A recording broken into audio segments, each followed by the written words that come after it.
Muy buenas tardes, ¿qué tal? ¿Cómo estáis? Espero que muy bien. Bueno, hoy voy a hablar sobre algo un poco distinto a lo habitual.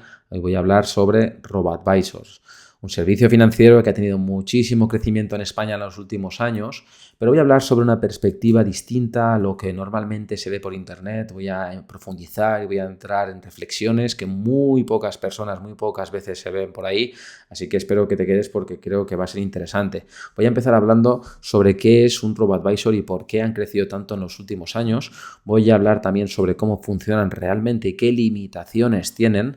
Y luego también voy a hablar sobre los costes implícitos que esconden y cómo impactan en el patrimonio a largo plazo. También hablaré sobre por qué el asesoramiento financiero real es una alternativa claramente superior y luego contrastaré todo esto con datos porque la verdad es que los números hablan por sí solos. ¿Y quién soy yo para contarte todo esto? Yo soy Ignacio Silvestre, soy asesor financiero certificado por la EFPA y agente registrado en Banco de España. Llevo más de 10 años ayudando a familias y a personas a que tengan una planificación financiera robusta, ajustada a sus objetivos personales. Evidentemente toda esta información está pública en internet, me podéis buscar, me podéis localizar fácilmente y podéis ver el registro de la CNMV, de Banco de España, EFPA y todo, ¿vale? Bien, antes de empezar, un pequeño disclaimer. Los puntos de vista que voy a expresar son opiniones que divulgo de forma totalmente gratuita, es solamente con carácter divulgativo, educativo, como lo queramos decir, son personales y no se corresponden necesariamente con la empresa con la que colaboro o he colaborado ni con la de mis compañeros de profesión y en ningún caso constituyen un asesoramiento financiero. Bien, empecemos por el origen. El auge de la gestión pasiva. ¿Por qué han proliferado tanto los robo-advisors? Los robo-advisors al final se basan en invertir el dinero de sus clientes en fondos indexados de bajo coste. Y los fondos indexados lo que hacen es invertir en índices de bolsa, por ejemplo, ¿no? Y creo que es importante entender que el auge de la gestión pasiva y de los fondos indexados y los robo-advisors nace en un periodo donde los siguientes años ha tenido un comportamiento y un desempeño muy fuerte respecto a la gestión activa, que es la gestión en la cual hay un equipo humano que decide de forma consensuada qué activos y qué empresas entran o salen de una cartera en un fondo de inversión, ¿no? Como el mercado ha estado tan concentrado en tan pocas empresas desde la gran crisis financiera del 2008 y esas pocas empresas han hecho que los índices suban tanto, ha sido extremadamente complicado para los gestores activos, para los profesionales de la gestión activa, batir a los índices, porque para ello tendrían que haberse concentrado mucho y haber asumido muchísimo riesgo encontrando compañías que vayan totalmente descorrelacionadas del mercado.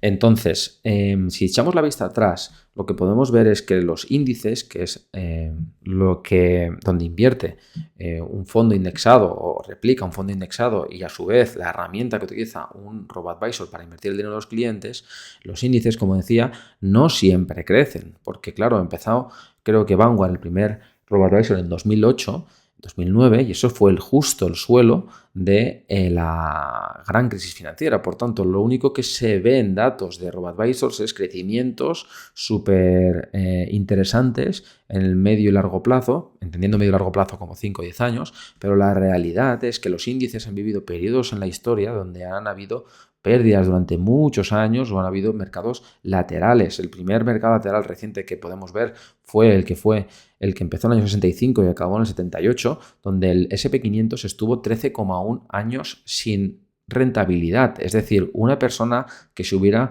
invertido en un robo-advisor que a su vez invirtiese de forma indexada al SP500 en ese momento no hubiera ganado nada en 13,1 años. Incluso habría tenido momentos de grandes pérdidas por el camino. Evidentemente, un robo-advisor hoy en día no invierte en un mercado como el SP500, pero sí que es cierto que el SP500 es un índice de referencia mundial y es el índice que pesa un 60-70% en los índices mundiales, con lo cual creo que es interesante por lo menos ser consciente de que esto ha pasado. Y la segunda década perdida que hubo fue el periodo de tiempo que hubo entre el año 2000 y el año 2013, donde el SP500 se tiró 12,5 años sin ganar ni un solo euro. Por tanto, simplemente quiero empezar con una reflexión y la reflexión es que los índices no siempre suben a largo plazo. Entendiendo a largo plazo como 5 o 10 años. Pueden haber mercados laterales donde no se gane nada durante mucho tiempo. Y esto se puede corregir, pero evidentemente si estás totalmente indexado, pues estás con el mercado. Por tanto, ojo, porque ópticamente parece que la indexación sea la panacea, pero la realidad no es esa, ¿vale? Dicho lo cual, seguimos. ¿Qué es un RoboAdvisor en España? Vamos a particularizar. Bueno, pues cuando hablamos de RoboAdvisors en España nos referimos a plataformas digitales que gestionan inversiones de manera automatizada. Su promesa principal es ofrecer una gestión de carteras diversificada, barata y sencilla sin necesidad de interacción humana continua. Aquí yo creo que las palabras claves son barata y interacción humana continua. Luego veremos más adelante por qué. ¿Cómo funciona un RoboAdvisor típico en España? Bueno, lo primero que hay que hacer para que una persona se haga cliente de un RoboAdvisor es que llegue a ese RoboAdvisor, ¿no? ¿Cómo llega un cliente a un RoboAdvisor si no hay oficinas de RoboAdvisors en cada esquina, como sí que pasa con los bancos tradicionales? Pues los clientes se captan mediante canales digitales. ¿Y cómo llegan esas personas a la web de onboarding del RoboAdvisor en cuestión? Pues habitualmente el método de adquisición de clientes es mediante marketing digital, es decir, pagando anuncios para que la gente clique y entre en la página, o mediante referidos, es decir, mediante el youtuber, el instagramer de turno que crea un contenido donde te explica las bondades de el RoboAdvisor con el que haya cerrado el acuerdo. En el mismo vídeo te dice que si te quieres registrar con su código, entres en el enlace que te pone abajo, tú entras y como el RoboAdvisor identifica que ese lead o ese potencial cliente proviene de ese creador de contenido, ese creador de contenido va a cobrar una comisión por haberte llevado allí para que consumas su producto o lo que sea. Y esto está totalmente ok, es decir, esto es cómo funciona el mercado y no hay más. Es decir, genial. Lo único que creo que es importante, y esto es totalmente clave a la hora de llevar a cabo la gestión de tu patrimonio, es entender que el youtuber que te ha redireccionado a la página del RoboAdvisor no tiene ninguna responsabilidad sobre lo que pase con tu dinero y con tu futuro. Ninguna responsabilidad. Si te va bien, él no tiene ninguna responsabilidad. Y si te va muy mal, tampoco vas a poder reclamar nada ni vas a poder, no van a haber consecuencias de ningún tipo para esa persona. Punto principal, primero, importante y clave. La persona que te cogió de la mano y te llevó al sitio donde tú vas a confiar tu dinero y tu futuro no tiene ninguna responsabilidad. Así que a partir de ahí seguimos. Una vez dentro, el cliente lo que va a hacer es perfilarse para poder darse de alta, ¿no? Se registra y se completa un cuestionario sencillo sobre la tolerancia al riesgo, los objetivos que tiene el cliente y el horizonte temporal. Y para mí, en esta fase de perfilación es donde empiezan los problemas. Bueno, los problemas empiezan en el momento en el que tú te haces cliente de una empresa que va a llevar tu dinero a través de alguien que no se hace responsable. Eso por una parte. Pero el siguiente punto es que una vez dentro del RoboAdvisor hay una cosa muy importante cuando una persona va a mover su dinero, que es entender el por qué y el para qué va a mover el dinero. Y en un test hecho por una aplicación de móvil es literalmente imposible que tú lleves a cabo una reflexión sobre por qué quieres invertir dinero, con qué objetivo, a qué plazo y cuánto vas a necesitar el día de mañana. Luego entraremos en profundidad con este asunto. El segundo punto es la asignación de cartera, es decir, en función de lo que tú hayas respondido en el test, te van a poner una cartera perfilada ya prediseñada que normalmente está compuesta por fondos indexados de bajo coste o por ETFs. Luego comenzará una gestión automática donde un algoritmo rebalanceará tu cartera periódicamente para mantener el perfil de riesgo que elegiste al inicio y por tanto no hay ningún gestor humano revisando tu situación personal, todo es automático y estandarizado. Y por último, importante, tendrás que tener presente los costes, además te los informarán muy transparentemente porque en eso la verdad es que siempre son muy claros, donde verás que hay una comisión de gestión que te cobra el RoboAdvisor que es entre un 0,4, un 0,45, un 0, algo por ciento, los costes de los fondos subyacentes que vas a tener en tu cartera que van a oscilar entre el 0,08 y el 0,14% anual y luego el coste de custodia que es un pequeño coste adicional que oscila entre el 0,05 y el 0,11%. Bien, a partir de aquí, ¿cuáles son los principales actores en España? Bueno, yo no voy a hacer publicidad de los RoboAdvisors aquí, faltaría más, ni de ninguna empresa, porque no me dedico a vender leads o clientes potenciales a compañías para que luego para cobrar una comisión, no es mi trabajo, por tanto no voy a poner nombres específicos, no voy a personalizar, voy a poner simplemente, pues ahora lo veréis, RoboAdvisor 1, RoboAdvisor 2, RoboAdvisor 3 y al que quiera que investigue. Bien. El modelo de inversión que tienen los RoboAdvisors son prácticamente idénticos. Al final invierten en fondos indexados de Vanguard o de iShares o de Amundi, que son gestoras de fondos indexados, o algunos también invierten en ETFs. La personalización evidentemente es baja en todas y cada una de ellas porque es lógico y normal. Al final es un negocio que se basa en la escala, luego lo explicaré mejor. Coste de gestión, pues similar, un 0,4 en uno, un 0,41% el otro, también un 0,4, también depende del importe que tengas invertido, depende de cuánto tiempo estés invertido con ellos. Al final, más o menos, el coste total aproximado va a oscilar, pues eso, entre un 0,54% o un 0,27, incluso puede llegar a bajar, y un 0,66, ¿no? Creo que no hay inversión mínima, aquí aparece 3.000, 1.000, pero realmente yo creo que hoy en día puedes invertir en un RoboAdvisor casi por 100 euros, y el ahorro, pues el rebalanceo es automático, el rebalanceo de la cartera y periódico, porque además forma parte de su propuesta de valor. Y bueno, lo importante es que asesoramiento humano pues no hay, ¿no? Pero bueno, tampoco es su trabajo, ¿no? Asesorarte. Al final ellos son una plataforma que cogen dinero de tu cuenta corriente de tu banco tradicional y te lo invierten y ya está. Entonces, cuando miramos fuera de España, especialmente en Estados Unidos, vemos que los principales RoboAdvisors han evolucionado mucho más allá del modelo básico que predomina aquí. Hay 4 grandes players en Estados Unidos. Está Betterment, está Wealthfront, está Vanguard Digital Advisors y está Fidelity Co. Entonces, simplemente por entrar un momento en los temas de los costes, vemos como hay algunos, como el de Fidelity, que directamente hasta 25.000 euros no te cobra nada por invertir. O sea, 0% de comisión. Esto da para otro vídeo, otra explicación, porque hay un motivo técnico para que esto pase. Y luego a partir de 25.000 dólares te cobra un 0,35%. Vanguard, por ejemplo, te cobra un 0,15, entre un 0,15 y un 0,20%, incluido el coste de los fondos. Es decir, aquí ya estás pagando el RoboAdvisor y el coste del fondo subyacente. Y los otros, pues más o menos están en torno a 0,25. Es decir, que una persona en Estados Unidos puede llegar a pagar hasta 0 por un RoboAdvisor. Ese es el coste del mercado a nivel global de un RoboAdvisor. Para un cliente, hasta 25.000 euros, ahora mismo 0. Por tanto, el cliente en medio en España que invierte en RoboAdvisors paga entre un 60 y un 80% más en comisiones totales que el cliente medio de un RoboAdvisor en Estados Unidos recibiendo además menos servicios. Ahora alguien podría decir, claro, Nacho, pero es que me estás comparando peras con manzanas. Es decir, un cliente español no tiene acceso al RoboAdvisor de Vanguard. Hoy, evidentemente, todavía no, pero llegará un punto en el que sí tendrá acceso. Y por eso mi opinión, evidentemente subjetiva y sujeta a error, es que los RoboAdvisors actuales en España acabarán desapareciendo, teniendo dificultades para crecer en el momento en el que un player principal irrumpa en el mercado español, y la razón es muy sencilla, se trata de modelos de negocio, es decir, un RoboAdvisor es un modelo de negocio basado en escala. ¿Qué significa en escala? Significa que para que el RoboAdvisor sea rentable, para que el RoboAdvisor pueda seguir creciendo, tiene que tener un mayor número de personas y de patrimonio gestionado.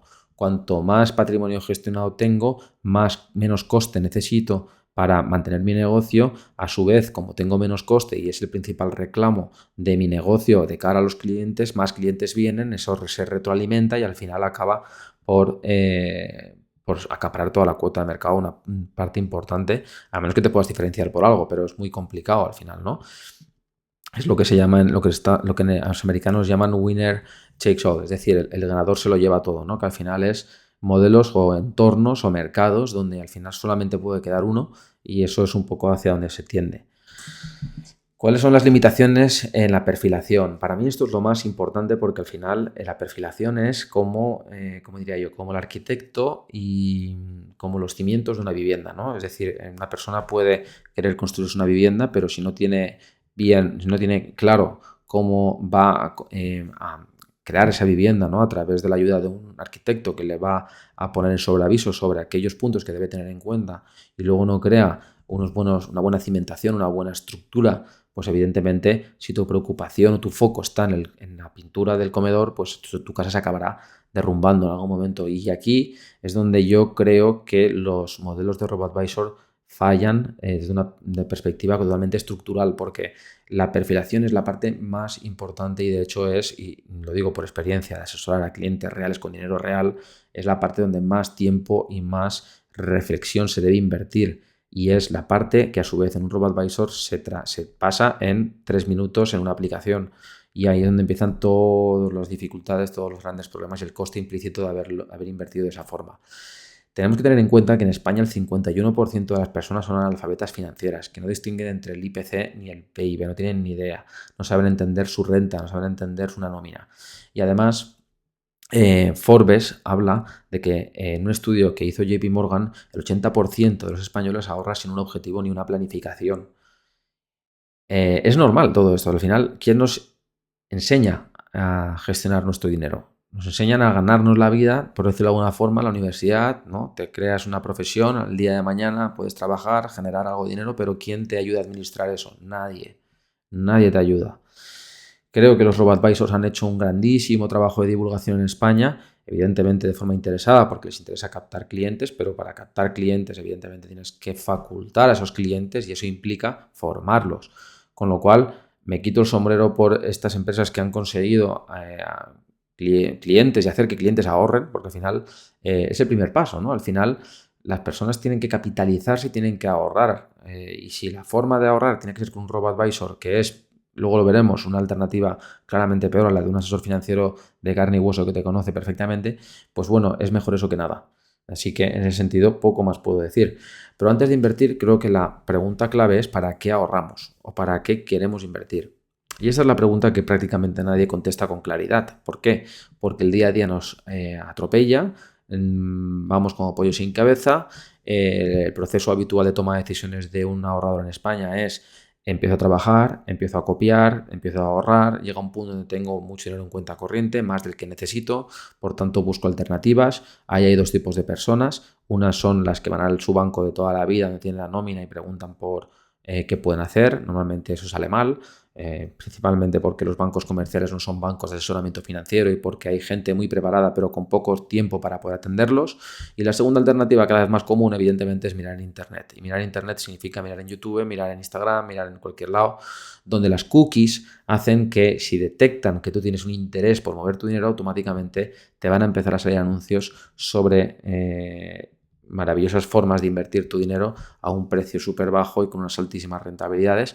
Y si no es a través de anuncios, te aparecerán creadores de contenido con explicaciones sobre qué hacer con tu dinero. Insisto, gente que no tiene ninguna responsabilidad sobre lo que te está recomendando y encima va a comisionar por derivarte a un proveedor de servicios financieros como por ejemplo un RoboAdvisor. Insisto, y esto no tiene nada de malo, pero simplemente es que hay que ser consciente de eso, ¿vale? Creo que es importante. Hay un estudio que se hizo en 2019 y lo hizo la Financial Planning Association americana, que es la asociación de planificadores financieros en Estados Unidos, que decía algo así como la Goal-Based Financial Planning, es decir, la planificación financiera basada en objetivos, y decía How Simple List Can Overcome Cognitive Blind Spots, es decir, cómo una simple lista de objetivos puede ayudar a detectar pues, puntos ciegos a los clientes. Y es un estudio muy revelador. ¿Por qué? Porque habla sobre cómo las personas no identifican correctamente sus verdaderos objetivos de inversión cuando se les pregunta de forma abierta, porque tienen fallos por sesgos cognitivos como el top of man bias. La mayoría de personas se quedan respuestas vagas o superficiales. Por ejemplo, si yo le pregunto a una persona ¿para qué quieres ahorrar? Me va a decir pues para que el dinero no esté parado en cuenta corriente.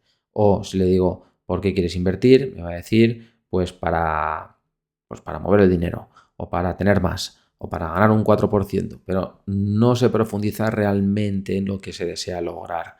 Y esto es totalmente clave. De hecho, en este estudio lo que se hizo fue coger un grupo de personas que declararon tener unos objetivos sin hacer ninguna reflexión previa y después de estructurarle o mostrarle o sugerirle una lista de objetivos, al leerlos, de repente se dieron cuenta, la mitad de ellos se dieron cuenta de que al menos uno de sus objetivos principales ya lo habían cambiado simple y llanamente por haber leído una lista de objetivos estructurados.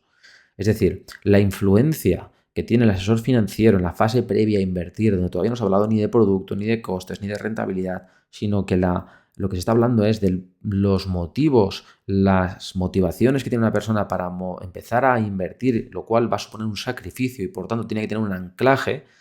Toda esa reflexión previa es lo que se tarda horas en hacer con un cliente y es lo que evidentemente si tú haces desde una aplicación en 5 minutos el resultado no va a ser el óptimo. Esto es algo que no se puede discutir. A partir de ahí, los RoboAdvisors actuales en España piden a los clientes que autodeclaren sus objetivos sin ofrecer una estructura clara y esto es un gravísimo error. La ausencia de un asesor financiero en esta fase impide estructurar el proceso en el que el cliente piensa y expresa sus objetivos. Incluso el asesor puede corregir los objetivos, corregir desde el punto de vista de que mediante preguntas, mediante reflexiones, el propio cliente que inicialmente había declarado que lo más importante para él era tener una segunda residencia en Viella, resulta que después de haberle dado información y haberle puesto en perspectiva y haberle puesto casos, otros ejemplos de otros clientes similares, resulta que para él es más importante que sus hijos puedan estudiar en la universidad, en el extranjero, por ejemplo. Es prioritario, pero es un objetivo que ni siquiera se había planteado. Entonces, claro, a partir de ahí, en un algoritmo es que de un RoboAdvisor no pueden ni podrán nunca reflexionar profundamente con una persona, no va a poder priorizar adecuadamente los objetivos, las necesidades y no va a poder nunca evitar sesgos cognitivos como el olvido de las metas más importantes. Si buscamos un poco y analizamos a través de datos de Banco de España y del Instituto Nacional de Estadística y de algunas aseguradoras privadas como AFRE, vemos como los españoles en general tienen una serie de objetivos, unos porqués, ¿no? ¿Por qué ahorro? ¿No? Pues hay un ranking. Y el ranking, en el primer puesto del ranking está que la gente ahorra para disponer de un colchón de seguridad ante imprevistos. En el punto 2, en la segunda posición, la gente ahorra para complementar su pensión de jubilación. En el tercer puesto, comprar una vivienda o reformarla. En el cuarto, pagar los estudios de sus hijos.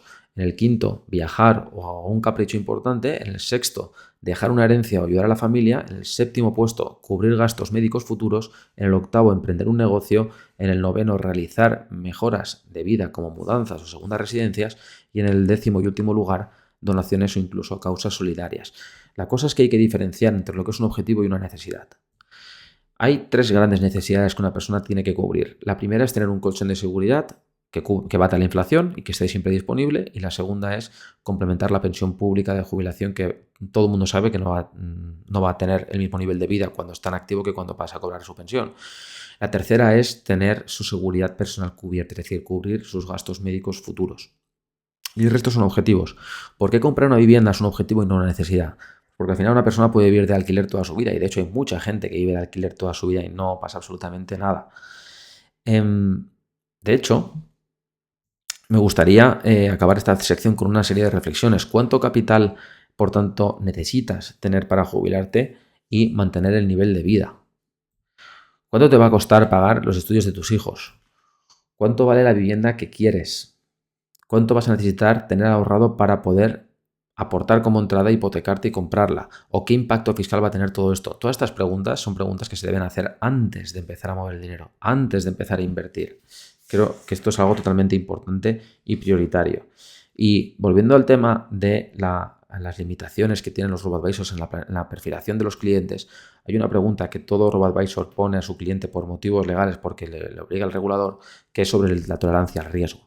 Y hay una pregunta que dice algo así como ¿qué harías con tus inversiones si bajaran un 20%? Y ahí dan 4 opciones. La primera, venderías todo para evitar más pérdidas. La segunda, reducirías la inversión en renta variable. La tercera, mantendrías la inversión. Y la cuarta, aumentarías la inversión aprovechando los precios bajos. O otro tipo de preguntas como ¿qué pérdidas máximas estarías dispuesto a asumir en un año? O si prefieres una inversión más segura aunque gane poco y tal. Entonces, esta pregunta va a definir tu perfil para invertir. Te va a acotar automáticamente tus opciones para invertir. Te va a encorsetar a la hora de tomar decisiones o a la hora de planificar tu ahorro. Y esta pregunta, sin asistencia personal de nadie, sin formación previa, sin alguien que te haya explicado cómo funcionan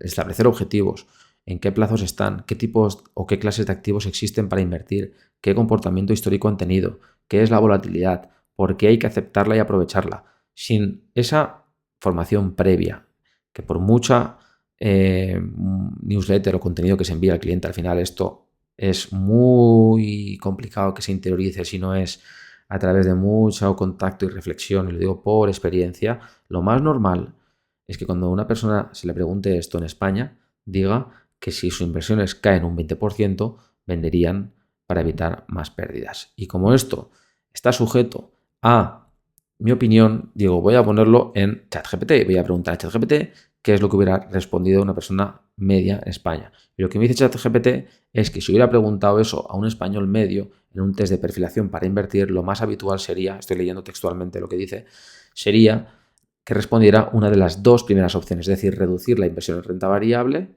es decir, vender para cortar las pérdidas, o reducir la exposición a renta variable. Y esto es así porque en España, como he dicho antes y como está demostradísimo, no hay cultura financiera ni hay acompañamiento en la toma de decisiones. Y esto es lo que te va, como digo, a encorsetar a la hora de luego invertir. Por tanto, ¿cuál es el coste de no estructurar bien la definición de objetivos? Y aquí voy a los costes implícitos, no al 0,8, 0,6 o 2,8% que se cobra en un fondo, no, al coste de haber hecho una mala perfilación. Pues bueno, he querido coger un RoboAdvisor sin más de los que hay en España y he supuesto que, fruto de haber contestado lo que la gran mayoría de personas contestan, y lo sé porque además trato con muchos clientes que han trabajado con RoboAdvisors, y cuando he analizado la cartera he visto que esa cartera no era adecuada para lo que ellos realmente querían hacer, porque es gente que a lo mejor estaba ahorrando para planificar la jubilación o para los estudios de sus hijos, que quedan 15, 20, 30, 40 años y estaban con carteras que estaban teniendo una penalización en rentabilidad muy fuerte por el tipo de asset allocation o de distribución de activos que tenían. Pues claro, analizar eso te das cuenta de que, por ejemplo, si yo hubiera contestado lo que contestaría cualquier español medio normal, pues tendría una cartera de riesgo 3/10 en este RoboAdvisor, que implica tener una parte en renta fija y otra parte en renta variable. Evidentemente, una cartera mixta, y esta cartera hubiera generado un 2,7% de rentabilidad. Hubiera generado, no, perdón, desde el 2015 hasta el 2025, en estos casi 10 años, ha generado un 2,7% de rentabilidad anualizada. Bien, ¿qué pasa si una persona, en lugar de rellenar un test por una aplicación, se le forma y entiende bien los conceptos? Pues que entiende que tiene que estar expuesto en renta variable al 100% para un objetivo a largo plazo. Y la función del asesor financiero es hacer que esa persona pueda dormir bien por las noches con esa cartera. Es decir, no se trata de ajustar la cartera a mi tolerancia, sino se trata de ampliar mi tolerancia mediante información, mediante experiencia y mediante conocimiento y educación financiera. Esa es la clave del éxito. Ese es el motor de crecimiento de patrimonio. Eso es lo que va a catalizar los resultados. Por ejemplo, en ese mismo periodo, una cartera adecuada para largo plazo, es decir, para 10 años vista, por ejemplo, que por cierto, esto no voy a poner ningún tipo de nombre de fondo ni de cartera ni nada, porque no quiero promocionar ningún tipo de producto, pero simplemente esto es un producto súper habitual, un vehículo súper habitual que ha generado un 7,08% de rentabilidad media anual frente a un 2,7%. No es la misma composición, evidentemente, pero lo que quiero hacer ver es que el problema es de base. No es de comparar una cartera con otra exactamente igual, que también lo voy a hacer, sino es de base, de que si tú no entiendes que a largo plazo tienes que ir en renta variable porque es el tipo de activo más rentable a largo plazo y el más adecuado, pues no vas a estar ahí. Y si estás sin haberte formado bien, vas a desinvertir en momentos de caída. Si no lo digo por decir, lo digo porque los datos están ahí y los flujos de dinero se registran y se sabe realmente qué hacen los españoles cuando caen los mercados, ¿no? Bien, ¿cuál es el coste implícito de haber hecho una mala perfilación y por tanto haber estructurado mal desde el principio? Pues bueno, si hubiéramos invertido 200 euros al mes de una persona que tiene 30 años para su jubilación a los 70 años, pues haber invertido un 2,7% anual respecto a un 7,08% anual, en ambos casos deducidos ya los costes, la diferencia es pues que habiendo aportado 96.000 euros en total para la jubilación, en el caso del RoboAdvisor se hubieran obtenido un resultado final de 171.221 euros con un coste del 0,53%, y en el caso de haber sido asesorado por un asesor y por tanto haber tenido el tipo de inversión que realmente es adecuada para esa persona, hubiera tenido, incluso con un coste del 2,7% anual, es decir, mucho más alto que el del RoboAdvisor, el resultado final hubiera sido de 504.790 euros. La diferencia es de 333.000 euros.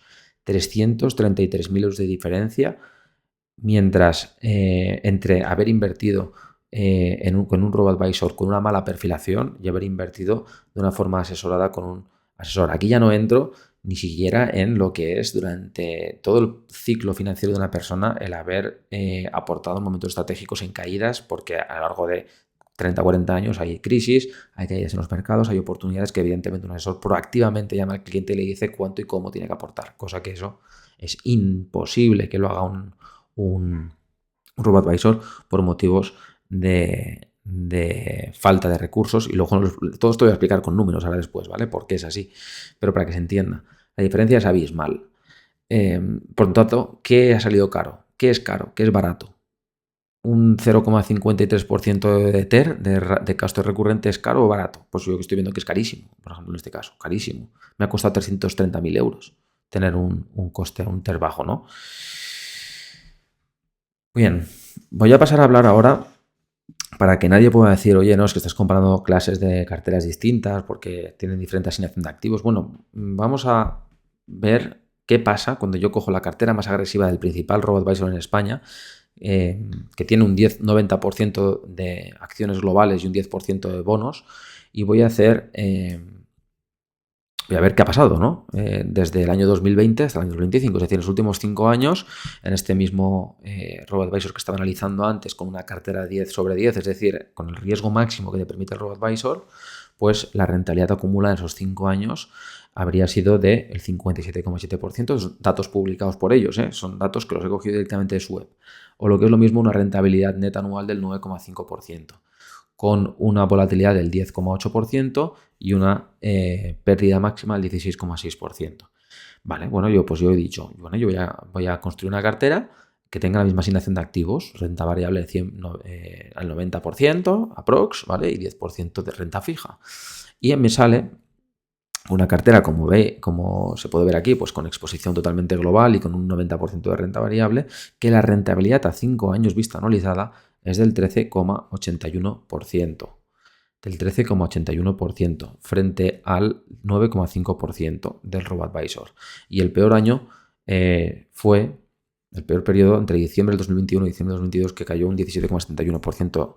En cuanto a otras métricas como la volatilidad del ratio de Sharpe a 5 años, bueno, pues ahora las voy a resumir, pero en esta tabla, por ejemplo, que ya lo he centralizado todo, podemos ver cómo, mientras el RoboAdvisor ha generado una rentabilidad media anual en ese periodo del 9,5%, una cartera correctamente asesorada ha generado un 13,81%, la volatilidad ha sido inferior en la cartera del RoboAdvisor, es cierto, un 10,8% frente a un 13,78%, y la caída máxima también ha sido menor, ha sido un 16,6 frente a un 18, bueno, un poco menos de caída.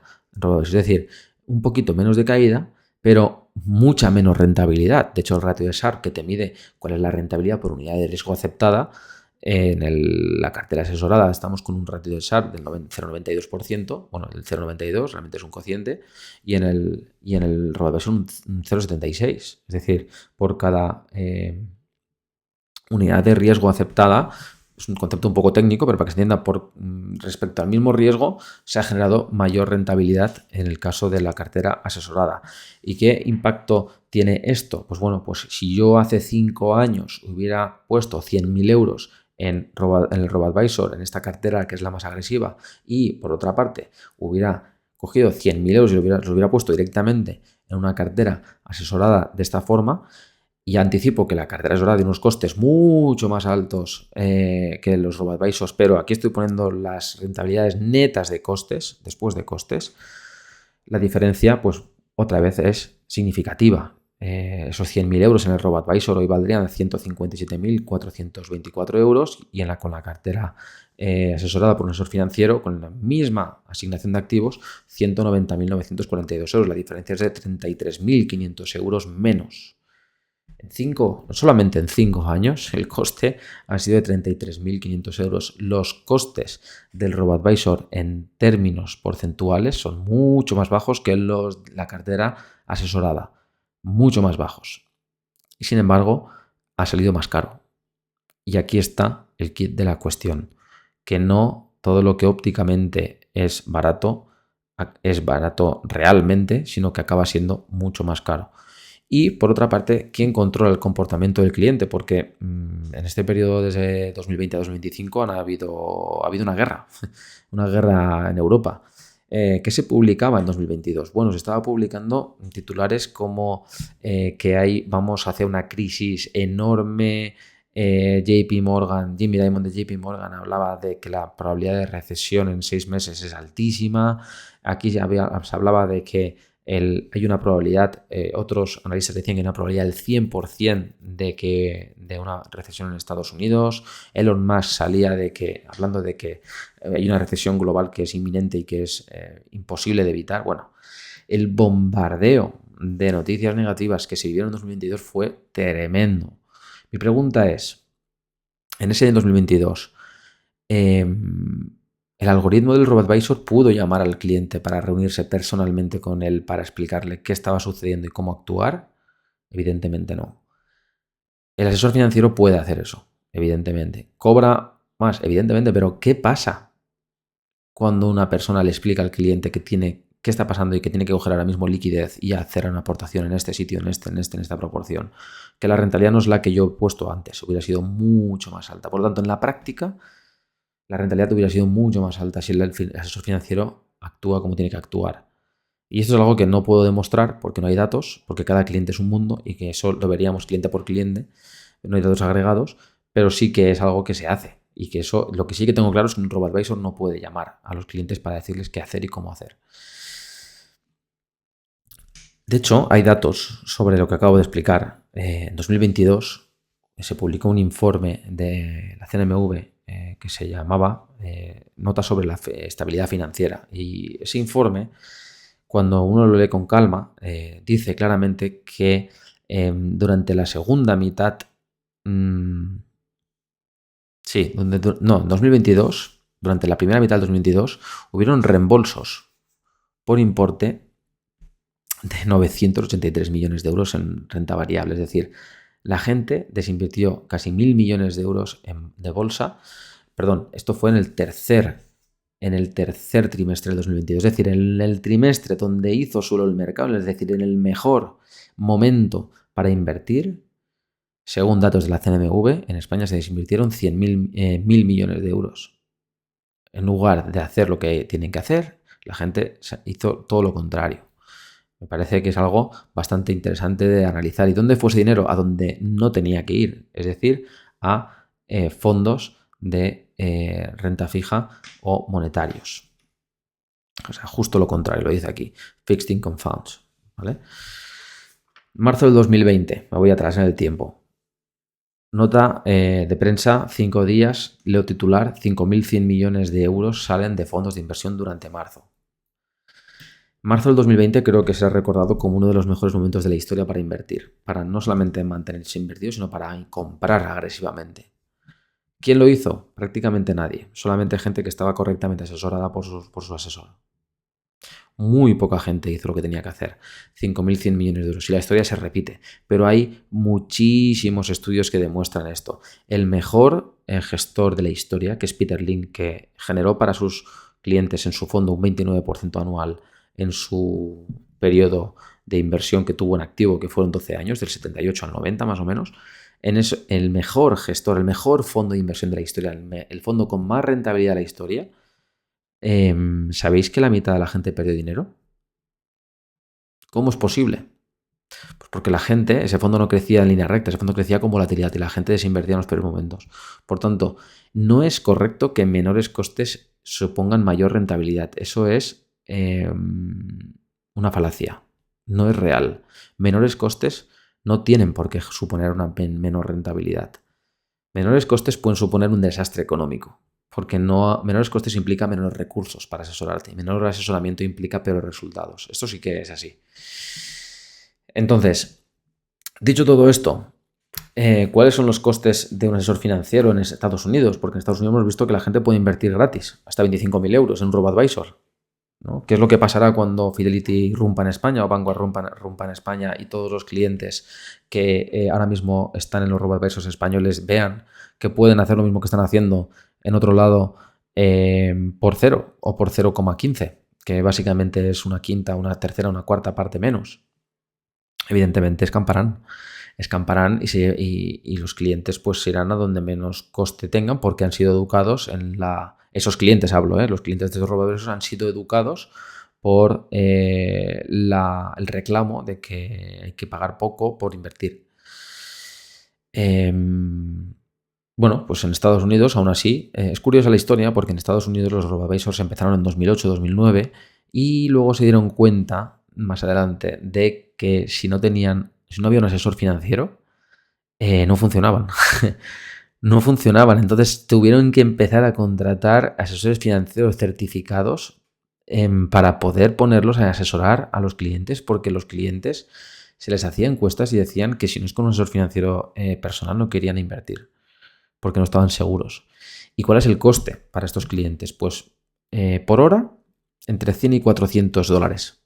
Esto es lo que vale un asesor financiero en Estados Unidos. Y yo te aseguro que un buen asesor financiero no cobra 400, cobra bastante más por hora, hablo por hora. También hay tarifas planas, por ejemplo, entre 1.000 y 3.000 dólares por un plan integral o un porcentaje sobre lo que volumen gestionado, ¿no? Que oscila entre el 1 y el 2%. Es decir, si a un coste de un robo-advisor que tiene en total le repercute o asume el cliente en total un 0,6%, le sumas un 1,5%, un 2%, te planteas en un 2,6%, que es justo lo que en España paga más o menos una persona por tener un asesoramiento financiero integral de verdad. El otro día tuve un debate en LinkedIn muy interesante con uno de los, no sé si es fundador o directivo de uno de los principales robo-advisors en España, y me hacía un comentario que me llamó la atención, porque en uno de los beneficios o las características de sus servicios, de su robo-advisor, me decía que había acompañamiento humano y planificación financiera personalizada. Yo ahí sí que dije, wow, aquí me explota la cabeza, esto sí que no me lo esperaba yo. Entonces dije, bueno, voy a investigar porque puede ser. Después de analizar un poco y profundizar y rascar y tal, pues bueno, al final me di cuenta que era un eslogan. ¿Por qué? Lo comento muy sencillamente en esta slide. Al final, si entramos en LinkedIn y vemos los empleados que tienen los tres principales robo-advisors en España, vemos que el número uno, en el tercer puesto, el robo-advisor con menos patrimonio gestionado tiene 19 empleados y bajando, porque antes tenía más. El segundo robo-advisor tiene 25 empleados en total y un 3% menos en los últimos 2 años. Y el robo-advisor con mayor patrimonio bajo gestión tiene 58 empleados. ¿Esto es mucho o es poco? ¿Da para hacer ese asesoramiento humano y recurrente y tal? Bueno, pues vamos a hacer los números. Al final, como digo, hay tres principales players en España. Uno gestiona 107.000 clientes, que es el mayor robo-advisor en España, con un patrimonio gestionado de 3.130 millones de euros y tiene... aquí pone 30 empleados, esto no está bien, son 58 empleados, ¿vale?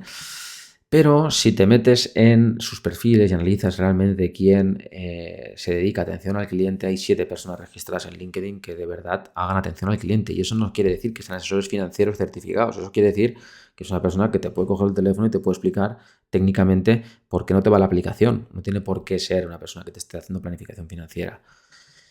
Eso significa que hay una persona dedicada a atención al cliente que, insisto, no siempre es un asesor financiero por cada 15.200 clientes.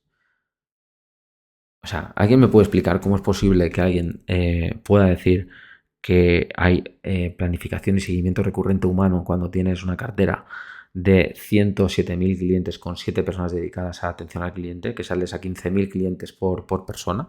En el segundo caso, en el segundo robo-advisor que tiene 21.000 clientes con 475 millones de euros bajo gestión y en este caso tiene 25 clientes de los cuales, según LinkedIn, 2 con atención o enfocados al cliente, salen a 10.500 clientes por asesor, y en el tercer y más pequeño RoboAdvisor en España, que gestiona 10.000 clientes con 166 millones de euros bajo gestión y 19 empleados en total, de los cuales, según LinkedIn, 2 dedicados a la gestión de clientes, es a las 5.000 personas por cliente. Es literalmente, físicamente, matemáticamente imposible que haya, como decía este compañero, un acompañamiento humano y planificación financiera personalizada. No sé cómo explicarlo de otra forma. Esto es falacia, o no quiero calificarlo como engaño, porque al final no creo que sea la intención tampoco engañar a nadie, pero creo que se está vendiendo una cosa que no es. ¿Es sostenible el modelo de RoboAdvisors en España? Bueno, pues si entendemos que el RoboAdvisor capta con el reclamo comercial de menos costes, aquí lo vemos en uno de las... Estos son pantallazos de las páginas web cogidas desde lo primero que sale, cuando entras. Menos costes, más rentabilidad, mayor rentabilidad gracias a nuestra alta diversificación y rebalanceo automático con las comisiones más bajas del mercado. Esto ya se autocalifican como los más baratos. Y luego otros que hablan de, pues, de que generan tu cartera, mejor rentabilidad, piloto automático y costes muy bajos. Estos ya no se la juegan a decir que son costes los más bajos, pero claramente esto es una guerra de precios total, porque al final el cliente que viene por precio se tira por precio, y esto lo sabe cualquier empresario. Si vemos los años de fundación de estas RoboAdvisors en España, el primer RoboAdvisor se fundó en 2015, el segundo también y el tercero en 2017. Vemos los patrimonios que hay gestionados, que son 3.300 millones de euros, 475.000 millones de euros, y los costes que he dicho antes, que oscilan entre el 0,53 y el 0,66, y lo que decía antes, o sea, ¿quién va a pagar un 0,60% por gestionar su cartera cuando realmente en el mundo hay gente que lo está haciendo por gratis, o 0,15, y no disponible hoy en España, pero lo estará en un futuro cercano? De hecho, esta slide es de Vanguard, de cómo te planifican la jubilación a un coste de 0,08. Es decir, 0,08 implica todo ya, o sea, implica gestión, custodia, fondos, todo.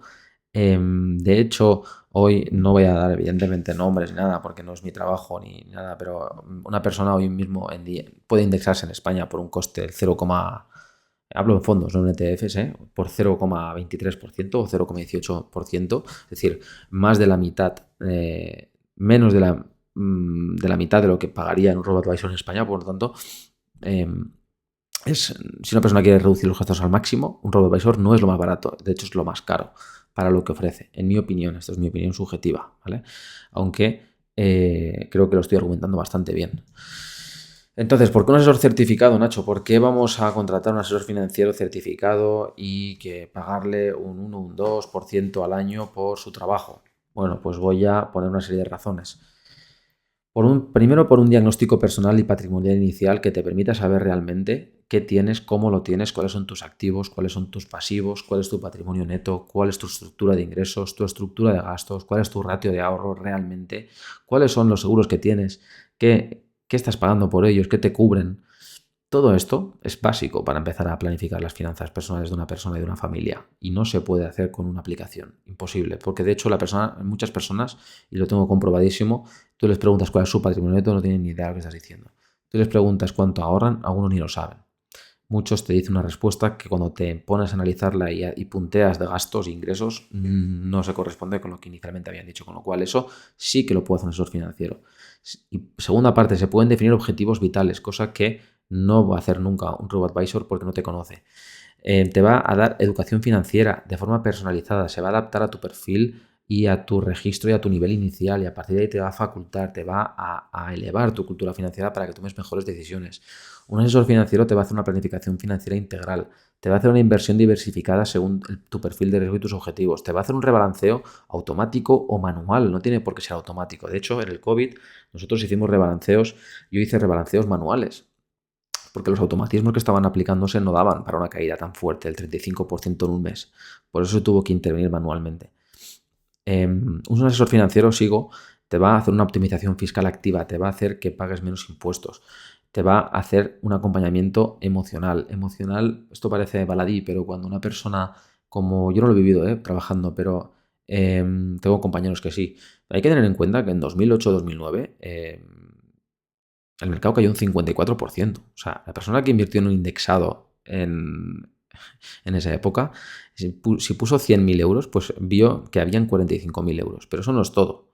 Es que encima estabas viendo en las noticias que Estados Unidos iba a entrar en concurso de acreedores, que el cuarto banco más grande del mundo había quebrado, que se estaba hablando de que el dólar se iba a terminar como divisa principal a nivel mundial y se iba a volver al trueque. Por supuesto, tu familia, tu padre se ha ido al paro, tus amigos se han ido al paro, a otros les han embargado la casa. Entonces, tú en todo ese entorno, una persona es capaz de mantener la calma cuando su patrimonio vale menos de la mitad y me está viendo todos esos inputs. A ver, el que tenga dudas, simplemente que pregunte a alguien. Yo, mira, nunca he conocido a nadie. Llevo 10 años trabajando, asesorando a clientes. Nunca en 10 años y he analizado cientos de clientes y patrimonios reales, no Excel ficticias, sino dinero de verdad.